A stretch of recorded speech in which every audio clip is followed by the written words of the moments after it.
दोस्तों स्वागत करते हैं आपका आपके अपने चैनल बिंदास खबर में, जहां हम लेकर आते हैं आपके लिए देश दुनिया की ताजा बड़ी खबरें। इसलिए वीडियो को अंत तक जरूर देखें, जिससे कि जरूरी खबरें और महत्वपूर्ण जानकारियां आपसे मिस न हो जाएं। और दोस्तों इसी के साथ बढ़ते हैं आज की पहली और बड़ी खबर की तरफ। और आपको बता दें कि बिहार को आज कई योजनाओं की सौगात देंगे पीएम मोदी, फूकेंगे चुनावी बिगुल। दोस्तों आपको बता दें कि कोरोना संकट काल में बिहार के विधानसभा चुनाव की तैयारियां शुरू हो गई हैं। आज प्रधानमंत्री नरेंद्र मोदी भी चुनावी बिगुल फूकेंगे। गुरुवार को प्रधानमंत्री नरेंद्र मोदी बिहार में कई योजनाओं का शिलान्यास और उद्घाटन करेंगे। वर्चुअल रैली के जरिए पीएम मोदी करीबन 10 योजनाओं की शुरुआत करेंगे। इस दौरान बिहार के मुख्यमंत्री नीतीश कुमार और अन्य लोग भी मौजूद रहेंगे। प्रधानमंत्री नरेंद्र मोदी के द्वारा दी जाने वाली इन सौगातों को चुनावी सीजन की शुरुआत माना जा रहा है। इस दौरान पीएम मोदी आज ईज वाला एप्लीकेशन की शुरुआत करेंगे, साथ ही बिहार के अलग अलग इलाकों के लिए भी सौगात देंगे। दोस्तों यहाँ पर आपको बता दें कि सितंबर के आखिर तक ही बिहार में विधानसभा चुनाव का ऐलान हो सकता है। ये चुनाव नवंबर तक पूरे किए जाएंगे। इस बार कोरोना और बाढ़ का संकट है, यही वजह है कि कम चरणों में ही बिहार का चुनाव निपटाया जाएगा। बीते दिनों बिहार के सीएम नीतीश कुमार ने वर्चुअल रैली के द्वारा जदयू के अभियान की शुरुआत की थी। अब पीएम मोदी के द्वारा इन सौगातों को दिए जाने को भाजपा के अभियान की शुरुआत माना जा रहा है। दोस्तों आगे बढ़े उससे पहले वीडियो को लाइक और शेयर जरूर कर दें, और ऐसी खबरों को अपने मोबाइल पर देखने के लिए चैनल को सब्सक्राइब करें, बेल के आइकन को दबाएं, ऑल नोटिफिकेशन को जरूर ऑन करें। और दोस्तों इसी के साथ बढ़ते अगली बड़ी खबर की तरफ। और आपको बता दें कि राहुल गांधी का मोदी सरकार पर हमला, कोरोना नहीं गरीबों पर आघात साबित हुआ है लॉकडाउन। दोस्तों आपको बता दें कि कांग्रेस नेता राहुल गांधी ने एक बार फिर से केंद्र की मोदी सरकार पर कोरोना वायरस संक्रमण की स्थिति को ठीक से न संभालने का आरोप लगाया है। बुधवार को कहा कि लॉकडाउन कोरोना के खिलाफ तो कारगर नहीं हुआ, लेकिन गरीबों के लिए जरूर आघात साबित हुआ। ये छोटे व्यवसायियों और असंगठित क्षेत्र के लिए मौत का परवाना साबित हुआ। दोस्तों आपको बता दें कि अर्थव्यवस्था और लॉकडाउन पर अपनी वीडियो सीरीज के चौथे हिस्से को जारी करते हुए राहुल गांधी ने कहा कि कोरोना के खिलाफ देश में लागू किया गया लॉकडाउन देश के गरीबों, युवाओं, मजदूरों, किसानों और छोटे व्यापारियों के लिए आघात साबित हुआ। हमें इसे समझना होगा और इसके खिलाफ खड़े होना होगा। कोरोना के नाम पर जो कुछ किया गया वो असंगठित क्षेत्र पर एक हमले की तरह साबित हुआ। 21 दिन में कोरोना के सफाई की बात कही गई थी, लेकिन इसमें करोड़ों रोजगार और काम धंधों का सफाया हो गया। राहुल ने अपना ये वीडियो हिंदी में ट्वीट के साथ जारी किया है। आपको बता दें कि राहुल गांधी पिछले काफी समय से मोदी सरकार पर हमलावर है। और इसी के साथ दोस्तों बढ़ते अगली बड़ी खबर की तरफ। और आपको बता दें कि ऑक्सफोर्ड की कोरोना वैक्सीन के ट्रायल रुकने पर क्या बोला WHO। कोरोना वायरस की वैक्सीन की दौड़ में आगे चल रही ऑक्सफोर्ड वैक्सीन की रफ्तार अचानक थम सी गई है। एक वॉलंटियर पर इसके साइड इफेक्ट दिखने के बाद वैक्सीन का ट्रायल फिलहाल रोक दिया गया है। अब विश्व स्वास्थ्य संगठन की तरफ से वैक्सीन पर बयान जारी किया गया है। WHO ने कहा है कि किसी भी हालत में वैक्सीन की सुरक्षा पर कोई समझौता नहीं होना चाहिए। दोस्तों आपको बता दें कि WHO की मुख्य वैज्ञानिक सौम्या स्वामीनाथन ने राइटर्स से बातचीत में कहा कि कोविड-19 की सबसे पहली और जरूरी प्राथमिकता उसकी सुरक्षा होनी चाहिए। उन्होंने कहा कि हम वैक्सीन को जल्द लाने की बात करते हैं, लेकिन इसका मतलब ये नहीं कि इसकी सुरक्षा को लेकर किसी तरह का समझौता या कटौती की जाए। सौम्या स्वामीनाथन ने कहा कि वैक्सीन बनाने की प्रक्रिया में सभी नियमों का पालन किया जाना चाहिए। लोगों को दवाएं और वैक्सीन दिए जाने से पहले उसकी सुरक्षा की जाँच होनी चाहिए। दोस्तों यहाँ पर आपको बता दें कि ऑक्सफोर्ड यूनिवर्सिटी और एस्ट्राजेनेका द्वारा विकसित कोरोना वैक्सीन के तीसरे चरण का ट्रायल अमेरिका में रोक दिया गया है। स्टेट न्यूज की रिपोर्ट के मुताबिक ब्रिटेन में वैक्सीन लेने वाले एक वॉलंटियर की हेल्थ में गंभीर रिएक्शन देखने के बाद इन ट्रायल्स पर रोक लगा दी गई है। एस्ट्राजेनेका के प्रवक्ता ने कहा कि ये एक रूटीन एक्शन है जो किसी भी ट्रायल में ऐसे मामलों की जांच के लिए तय किया जाता है। हम ये सुनिश्चित करते हैं कि ट्रायल पूरी ईमानदारी से किया जाए। प्रवक्ता ने ये भी बताया कि समीक्षा में तेजी लाने और ट्रायल की टाइमलाइन पर संभावित प्रभाव को कम करने के लिए काम किया जा रहा है। और इसी के साथ दोस्तों बढ़ते अगली बड़ी खबर की तरफ। और आपको बता दें कि 80 नई पैसेंजर ट्रेनों के लिए आज से टिकट बुकिंग। जानिए कहां से कहां की यात्रा कर सकेंगे। दोस्तों आपको बता दें कि इंडियन रेलवे द्वारा चलाई जाने वाली 80 नई पैसेंजर ट्रेनों के लिए यात्री आज से टिकट बुकिंग करा सकेंगे। रेलवे के मुताबिक ये ट्रेनें पहले से चल रही 230 स्पेशल ट्रेनों से अलग होंगी और आज यानी कि 10 सितंबर की सुबह 10 बजे से इन ट्रेनों के लिए रिजर्वेशन की प्रक्रिया शुरू कर दी गई है। इसी के साथ अब कुल स्पेशल ट्रेनों की संख्या बढ़कर 310 हो जाएगी। दोस्तों यहाँ पर आपको बता दें कि इंडियन रेलवे बोर्ड के अध्यक्ष VK यादव ने ऐलान करते हुए कहा कि 12 सितंबर से 80 नई स्पेशल ट्रेनें चलेंगी। उन्होंने कहा कि 80 नई स्पेशल ट्रेनें या 40 जोड़ी ट्रेनें 12 सितंबर से पटरी पर दौड़ना शुरू कर देंगी। इसके लिए टिकटों की बुकिंग की सुविधा 10 सितंबर से शुरू होगी। ये ट्रेनें पहले से ही चल रही 230 स्पेशल ट्रेनों से अलग होंगी। इन ट्रेनों को भारत के सबसे ज्यादा डिमांड वाले रूट पर चलाया जाएगा। रेलवे के मुताबिक इन 310 ट्रेनों में बिना टिकट यात्री को स्टेशन के अंदर प्रवेश नहीं करने दिया जाएगा। यानी अगर आप यात्रा करना चाहते हैं तो आपके पास कंफर्म टिकट का होना अनिवार्य है। आपको बता दें कि रेलवे ने इन स्पेशल ट्रेनों में जनरल डिब्बे को हटा दिया है और इसमें रिजर्व सीट की व्यवस्था की गई है। यानी अगर आप जनरल बोगी में यात्रा करना चाहते हैं तो इसके लिए भी आपको कंफर्म टिकट लेना होगा। और इसी के साथ दोस्तों बढ़ते अगली बड़ी खबर की तरफ। और आपको बता दें कि PF अकाउंट पर बढ़ गई है बीमा की राशि। फ्री में 7 7 लाख रुपए का फायदा। दोस्तों आपको बता दें कि कर्मचारी भविष्य निधि संगठन यानी कि EPFO के तहत आने वाले कर्मचारियों के हित में एक बड़ा फैसला लिया गया है। इस फैसले के तहत अब कर्मचारियों की बीमा राशि 7 लाख रुपए तक की कर दी गई है। दरअसल एम्प्लॉय डिपॉजिट लिंक्ड इंश्योरेंस योजना यानी कि EDLI एक बीमा योजना है और इसकी सुविधा EPFO के कर्मचारियों को दी जाती है। EPFO के एक एक्टिव कर्मचारी की अगर सेवा अवधि के दौरान मृत्यु हो जाती है तो उसके नॉमिनी को 6 लाख रुपए का एक मुश्त राशि भुगतान किया जाता है। अब इसी रकम को बढ़ाकर 7 लाख रुपए कर दिया गया है। कहने का मतलब ये है कि 1 लाख की बढ़ोतरी हुई है। EDLI के कर्मचारियों को कोई रकम नहीं देनी होती है, कर्मचारी के बदले कंपनी प्रीमियम जमा कराती है।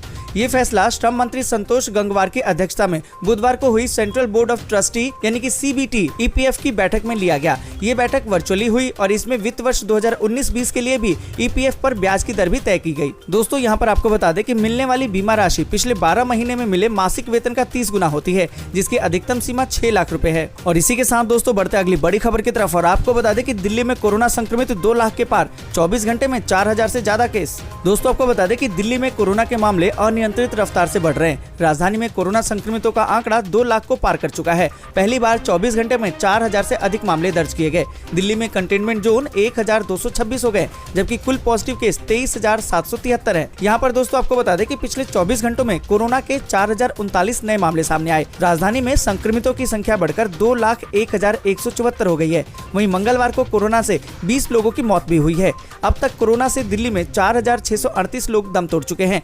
वहीं इस खतरनाक महामारी से अब तक 1,72,763 लोग ठीक भी हुए हैं। इधर दिल्ली में टेस्टिंग को लेकर हाई कोर्ट ने बड़ा फैसला किया है। अब दिल्ली वासी बिना डॉक्टर की अनुमति के सिर्फ आधार कार्ड दिखाकर टेस्ट करवा सकेंगे। दिल्ली हाई कोर्ट ने अपने आदेश में कहा कि यदि डॉक्टर टेस्ट करवाने के लिए नहीं लिखते हैं तब भी आप आधार कार्ड दिखाकर टेस्ट करवा सकते हैं। हाई कोर्ट ने कहा है कि इसके लिए लोगों को ICMR फॉर्म भरना होगा। और दोस्तों इसी के साथ बढ़ते अगली बड़ी खबर की तरफ और आपको बता दें कि वित्त मंत्री ने लॉन्च की डोर स्टेप बैंकिंग सेवा। अब आपके घर आएगा बैंक, मिलेगी ये सुविधाएं। दोस्तों आपको बता दें कि बैंकिंग सेक्टर में लगातार सुधार हो रहे हैं। बैंकों तक देश के हर आदमी की पहुंच हो, इसके लिए लगातार ही प्रयास किया जा रहा है।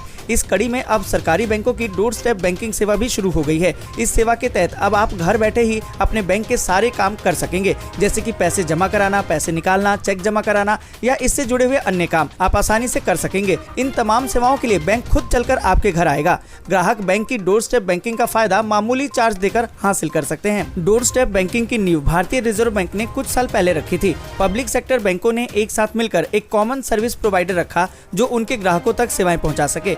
यहाँ पर दोस्तों आपको बता दें कि वित्त मंत्री निर्मला सीतारमण ने सरकारी बैंकों की door step banking service launch कर दी है। इससे ग्राहकों को घर बैठे बैठे ही कई तरह की बैंकिंग सुविधाएं मिलनी शुरू हो जाएगी। दोस्तों यहाँ पर आपको बता दें कि पहले से ये तय किया गया था कि डोर स्टेप बैंकिंग सुविधा केवल वरिष्ठ नागरिकों और दिव्यांगों को दी जाएगी, जिन्हें बैंक आने वाले दिक्कतों का सामना करना पड़ता है। लेकिन कोरोना महामारी को देखते हुए अब ये सेवा हर किसी के लिए है। इनका इस्तेमाल पब्लिक बैंक के ग्राहक वेब पोर्टल, मोबाइल ऐप और कॉल सेंटर के जरिए कर सकेंगे।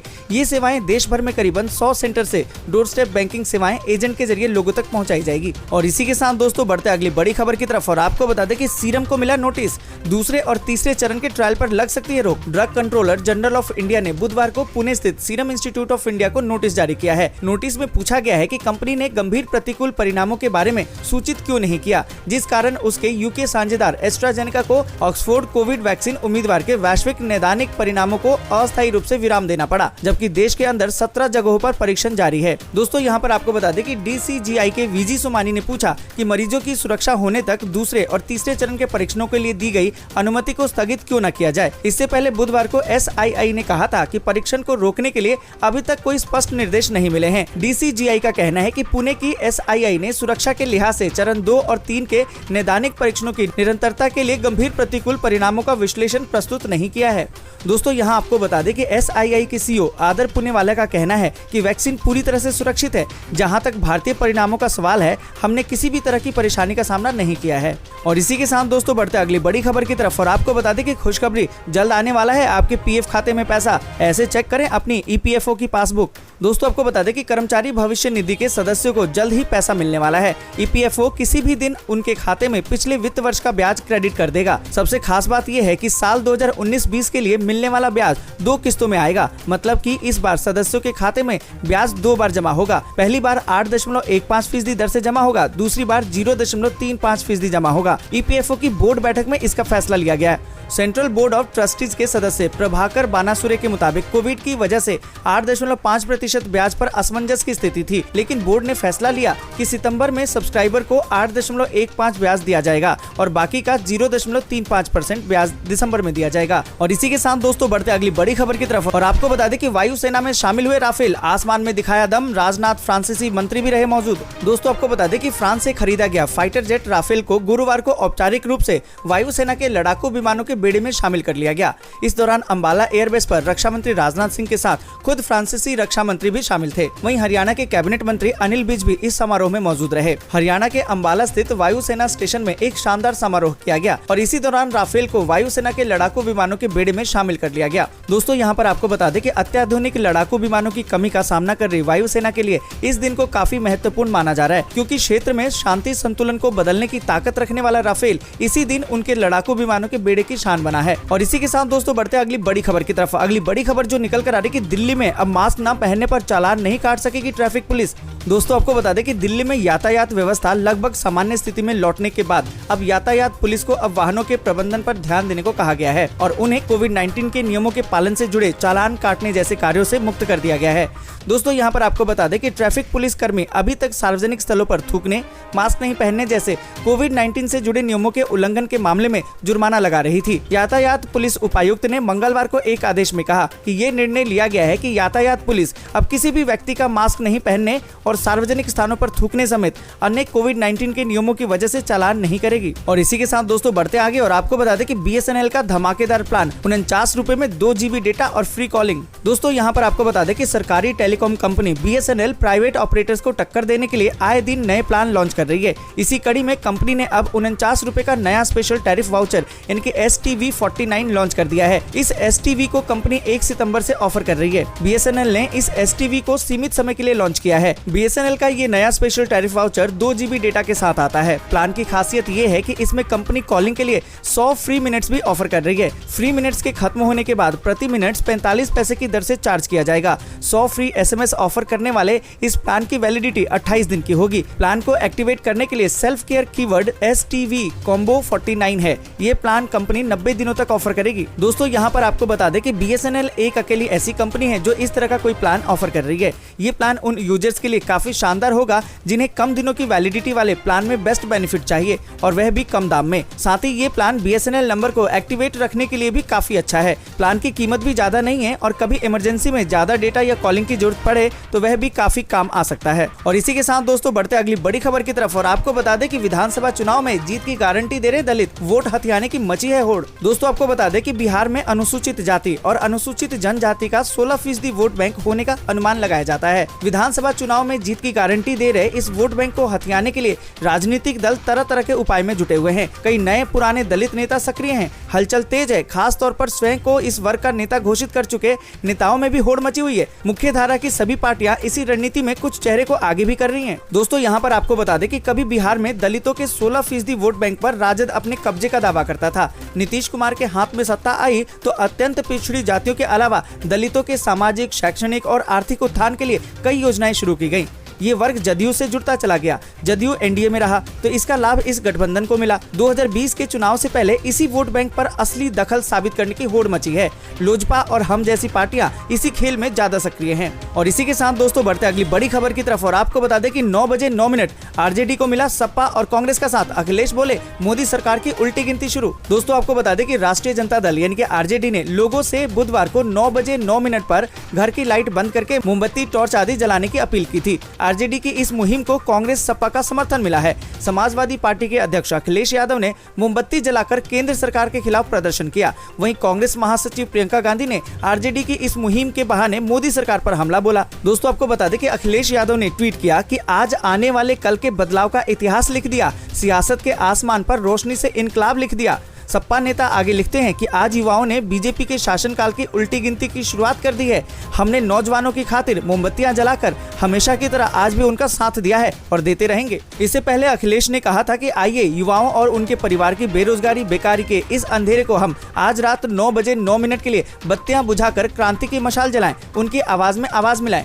और इसी के साथ दोस्तों बढ़ते अगली बड़ी खबर की तरफ। और आपको बता दें कि पप्पू यादव ने कहा कि आगामी बिहार चुनाव में सुशांत सिंह और चीन के मुद्दे को भुना रही है नीतीश सरकार। दोस्तों आपको बता दें कि जन अधिकार पार्टी के प्रमुख पप्पू यादव ने मुख्यमंत्री नीतीश कुमार पर निशाना साधा है। बुधवार को प्रेस कॉन्फ्रेंस में पप्पू यादव ने कहा कि नीतीश कुमार से सीधा सवाल है कि वर्चुअल रैली में आप किस मुंह से उस पर सवाल उठाएं जिसका पांव पकड़कर सरकार बनाएं। दोस्तों यहाँ पर आपको बता दें कि पप्पू यादव ने कहा कि सुशांत मामले में जिसने साजिश रची उसमें पीएम नरेंद्र मोदी के करीबी लोग भी हैं, उसकी भी जांच होनी चाहिए। मुख्यमंत्री आगामी विधानसभा चुनाव में सुशांत सिंह राजपूत और चीन के मुद्दे का इस्तेमाल कर रहे हैं। 30 साल में बिहार को इस हालात में लाने के लिए दोनों भाई जिम्मेदार हैं। उन्होंने कहा कि हमारी सरकार बनी तो सबसे ज्यादा स्किल पर खर्चा करेंगे। 6 महीने के अंदर अगर लाखों लोगों को रोजगार नहीं दिया तो रिजाइन कर दूंगा। उन्होंने कहा कि ITI के करीबन 40 लाख बच्चे आज बेरोजगार हैं। हर साल करीबन 30 लाख बच्चे ITI से निकलते हैं। उन्होंने कहा कि 2016 से लेकर 20 तक अभी सर्टिफिकेट भी नहीं मिले हैं। तंज भरे लहजे में पप्पू यादव ने कहा कि बाढ़ और कोरोना ने आम जीवन को तबाह कर दिया है। आपदा के समय घरों से नहीं निकलने वाले लोग अपनी पीठ खुद थपथपा रहे हैं। बिहार की जनता इस बार जरूर सबक सिखाएगी। और इसी के साथ दोस्तों बढ़ते आगे और जानते हैं मौसम के ताजा हाल को। आपको बता दें कि पिछले 24 घंटों के दौरान केरल, कर्नाटक, लक्षद्वीप, पश्चिम बंगाल और सिक्किम में कई जगहों पर मानसून सक्रिय रहा और मध्यम से भारी बारिश दर्ज की गई। साथ ही गोवा, मध्य महाराष्ट्र, मराठवाड़ा, असम, तमिलनाडु में भी कई जगहों पर हल्की से मध्यम बारिश के बीच 1-2 स्थानों पर भारी बारिश हुई। वहीं मेघालय, नागालैंड, अरुणाचल प्रदेश, बिहार, झारखंड, उड़ीसा और छत्तीसगढ़ में भी कुछ स्थानों पर हल्की बारिश के साथ 1-2 स्थानों पर मध्यम बारिश हुई। अगले 24 घंटों के दौरान केरल, दक्षिणी आंतरिक कर्नाटक, मध्य महाराष्ट्र, उड़ीसा, असम, मेघालय और नागालैंड में भी मध्यम से भारी बारिश होने की संभावना है।